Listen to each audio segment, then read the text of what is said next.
Welcome to Dexter's classes. मजासवी France में चल रहे धार्मिक विवाद के बीच फ्रांसीसी राष्ट्रपति मैक्रोन ने यूनिफॉर्म सिविल कोड को लागू करने की बात कहते हुए कहा है कि फ्रांस का संविधान सभी धर्मों से ऊपर है और किसी भी धर्म विशेष को संविधान से ऊपर नहीं समझना चाहिए। तो ऐसे में भारत में भी समान नागरिक संहिता को लेकर चर्चा फिर शुरू हो गई है। यहाँ पर आप अमर उजाला का आर्टिकल भी देख पा रहे होंगे, समान नागरिक संहिता फ्रांस से भारत तक उठी मांग। तो आज के वीडियो में इसी विषय के ऊपर बात करेंगे, बने रहेगा वीडियो में आगे बढ़े उससे पहले निवेदन है कि यदि चैनल को सब्सक्राइब नहीं किया तो चैनल को सब्सक्राइब कर लीजिएगा। अब हम बात कर लेते हैं कि समान नागरिक संहिता है क्या।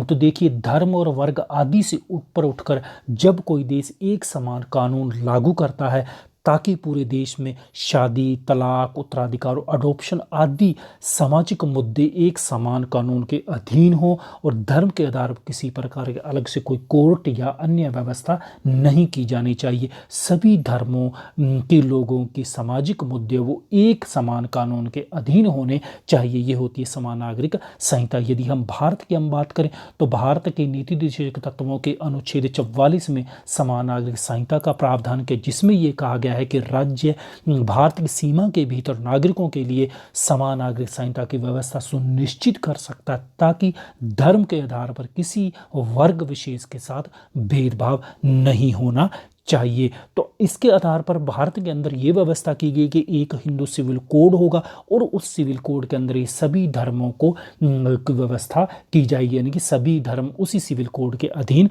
आएंगे जितने भी उनके सामाजिक इश्यू है उनको सॉल्व करने के लिए। तो आज की डेट में यदि हम बात करें कि जो हिंदू सिविल लॉ की ये बात कही गई है तो उसमें हिंदुओं के अलावा सिख, जैन और बौद्ध धर्म के लोगों को रखा गया। इसमें ईसाई और मुस्लिम समुदाय को इसमें बाहर रखा गया है। लेकिन यदि हम इस समान नागरिक संहिता की हम बात करें भारतीय परिप्रेक्ष्य में तो एक धर्मनिरपेक्ष कानून के तहत किसी भी धर्म और जाति के आधार पर इन सभी धर्म और जाति के समुदायों के निजी कानून नहीं होंगे। सभी कानून इसी के अधीन होंगे, यानी कि उनके अपने कोई निजी कानून नहीं होंगे।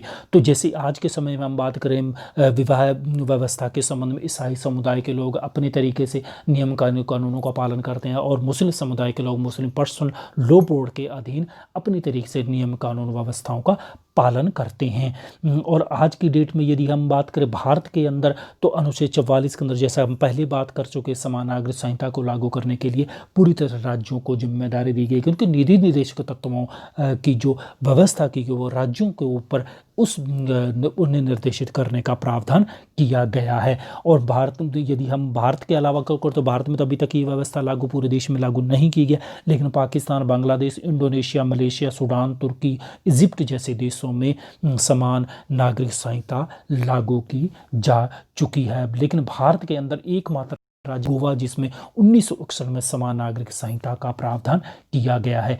आइए हम थोड़ी सी हम भारत में समान नागरिक संहिता के इतिहास की यदि हम बात करें तो सबसे पहले इसके ऊपर जिक्र किया गया था 1948 में संविधान सभा में। उस समय संविधान सभा के जो स्थायी थे डॉक्टर राजेंद्र प्रसाद शर्मा, उनके द्वारा ये कहा गया था कि पूरा हिंदू समाज एक छोटे छोटे अल्पसंख्यक समुदाय में बंटा हुआ है, जाति धर्म पंथों में बंटा हुआ है और जिनकी तरक्की हेतु पर्सनल लॉ में कुछ मूलभूत प्रावधान किए जाने चाहिए, यानी कि उन्हें अपनी परंपराओं के आधार पर या अपने धर्म ग्रंथों के आधार पर नहीं चलाया जाना चाहिए, उनके अंदर कुछ मूलभूत परिवर्तन करने चाहिए।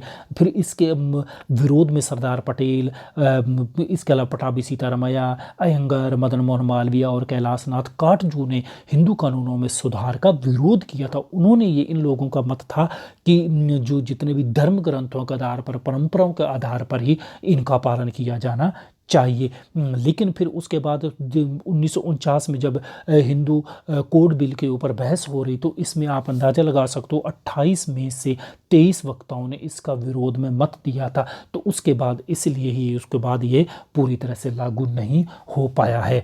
इसके अलावा यदि हम बात करें आम लोगों की हम बात करें, देखिए इसके विषय के ऊपर भी हमारे देश के अंदर लोगों के अलग लोग इस विषय के ऊपर बंटे हुए हैं। कुछ लोगों का तो कहना है कि पर्सनल लॉ व्यवस्था और यूजीसी यानी कि यूनिफॉर्म सिविल कोड को दोनों को ही लागू किया जा सकता है। यानी कि जो लोग समान नागरिक संहिता का पालन करते हैं उसका पालन कर, और जो अपने धर्म के अनुसार पर्सनल लॉ व्यवस्था में विश्वास करते वो उसमें विश्वास करते हैं। लेकिन कुछ लोगों का कहना है कि देश में जितने भी पर्सनल लॉ बने हुए हैं उन्हें ख़त्म कर देना चाहिए और एक समान रूप से समान नागरिक संहिता लागू की जानी चाहिए। लेकिन वहीं पर ही एक समुदाय, बहुत बड़ा समुदाय, वो ये कहता है कि धार्मिक स्वतंत्रता का हनन होता है, क्योंकि हमारे मूल अधिकारों के अंदर धार्मिक स्वतंत्रता की बात कही गई है। और इसी प्रकार यदि हम बात करें समानता के अधिकारों की हम बात करते तो दोनों ही बातें, कुछ समुदाय कहता है कि इसमें जो हमारे संविधान के मूल अधिकारों के अंदर समानता का व्यवस्था की गई, अनुच्छेद 14 से लेकर 18 तक उसका उल्लंघन होता है। कुछ लोग कहते हैं 19 से लेकर जो 22 तक व्यवस्था की गई स्वतंत्रता की, उसका हनन होता है। और इसीलिए ही जहाँ पर हम मुस्लिम समुदाय की बात करें तो उन्होंने ये कहा कि एक सेकुलर देश में पर्सनल लॉ में दखलंदाजी नहीं की जानी चाहिए। और यही वजह है कि मुस्लिम समुदाय के लोगों ने तो मुस्लिम जो पर्सनल लॉ बोर्ड बना हुआ है उसे ही इस आर्टिकल से बाहर निकालने के 3 बार कोशिश भी की गई, लेकिन इस समुदाय को उस आर्टिकल, उस प्रावधान से बाहर नहीं रखा गया। और इसी आम सहमति नहीं बनने की वजह से ही इसे नीति निर्देशक तत्वों के अंदर रखा गया है। यानी कि सिविल कोड की जब बात कर रहे हैं उसे अनुच्छेद 44 में प्रावधान किया है, जो कि मूल अधिकार नायक और नीति निर्देशक तत्वों के अधीन आता है। अब यदि हम बात करें इसके अलावा, हालांकि हमारे जो विधि और न्याय मंत्रालय है उनके द्वारा वर्ष 2016 में समान नागरिक संहिता से संबंधित मुद्दों के समग्र अध्ययन के लिए एक विधि आयोग का गठन किया। तो इस आयोग ने कहा था कि समान नागरिक संहिता का जो मुद्दा है वो मूल अधिकारों के तहत अनुच्छेद 14 और 25 के बीच में एक द्वंद्व पैदा करता है। यानी कि जो आप जानते हैं कि अनुच्छेद जो 14 है वह उसमें कानून की दृष्टि से सभी को समान माना गया है। तो ऐसे में जब कानून की दृष्टि से सब समान है तो फिर कैसे अलग अलग समुदाय के लोग अलग अलग व्यवस्था कर सकते हैं। यानी कि सभी समुदाय के लोगों को एक ही कानून के अधीन आना चाहिए। और लेकिन वहीं अनुच्छेद 25 की हम बात करते तो धार्मिक स्वतंत्र और सांस्कृतिक अधिकारों की बात करता है। यानी कि सभी धर्म और अपनी अपनी संस्कृति और अपने धर्म का प्रचार और मतांतर यानी कि उनका पालन कर सकते हैं। तो यहाँ पर दोनों देशों के, दोनों विषयों के बीच में एक द्वंद्व पैदा होता। तो यही वजह है कि आज तक हमारे देश के अंदर समान नागरिक संहिता के ऊपर आम सहमति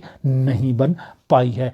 और यदि हम अन्य देशों की हम बात करें, America, Ireland, Pakistan, Bangladesh, Malaysia, तुर्की, इंडोनेशिया, सूडान, इजिप्ट जैसे देश इसे लागू कर पाए, अभी लागू कर चुके हैं। लेकिन भारत के अंदर इसको और बहस बनी हुई है और आने वाले समय में इसके ऊपर केंद्र सरकार क्या निर्णय लेती है तो ये आने वाला वक्त बताएगा। इसी नोट के साथ हमारा आज का वीडियो खत्म करते हैं। उम्मीद है वीडियो पसंद और लाइक कीजिएगा, शेयर कीजिएगा और चैनल सब्सक्राइब नहीं करो तो चलते चलते चैनल भी सब्सक्राइब कर लीजिएगा। मिलता हूँ इसी प्रकार किसी और कंटेंट इशू के साथ। बने रहेगा इस चैनल के साथ और चैनल वीडियो सुनने के लिए आपका बहुत बहुत धन्यवाद।